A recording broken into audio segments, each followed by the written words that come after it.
এবার মেট্রোর মতন বাসেও স্মার্ট কার্ড চালু করলো দক্ষিণবঙ্গ রাষ্ট্রীয় পরিবহন সংস্থা। স্মার্ট কার্ডের মাধ্যমে দক্ষিণবঙ্গের যে কোনো জায়গায় যেতে পারবেন আপনি।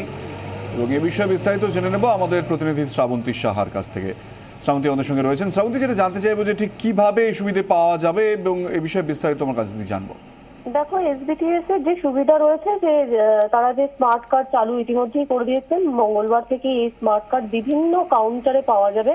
এই স্মার্ট কার্ডে ন্যূনতম 50 টাকা দিলে এই স্মার্ট কার্ড হাতে আসবে যাত্রীদের, এবং তারপর 300 টাকা করে রিচার্জ করতে হবে। ন্যূনতম 300 টাকা এবং সর্বোচ্চ 2000 টাকা পর্যন্ত রিচার্জ করতে পারবেন যে কোনো যাত্রী।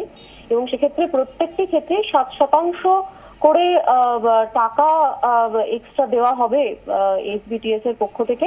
এই স্মার্ট কার্ড হাতে থাকলে যাত্রীরা যেমন ভাবে দীর্ঘক্ষণ লাইনে দাঁড়িয়ে, বহু ক্ষেত্রে আমরা দেখেছি যখন দূরে দূরে যেতে হয় তারা দীর্ঘক্ষণ লাইনে দাঁড়িয়ে থাকেন, টিকিট পাবেন কিনা সেরকমও একটা সংশয় থেকে যায়। কিন্তু এই স্মার্ট কার্ড হাতে থাকলে তারা শুধুমাত্র যেমন ট্রাভেল করবেন, যে কন্ট্রাক্টর থাকবেন তারা সেই স্মার্ট কার্ডের মাধ্যমে যাত্রীদের কাছ থেকে সেই টিকিটের বাবদ অর্থ সেটা নিয়ে নিতে পারবেন।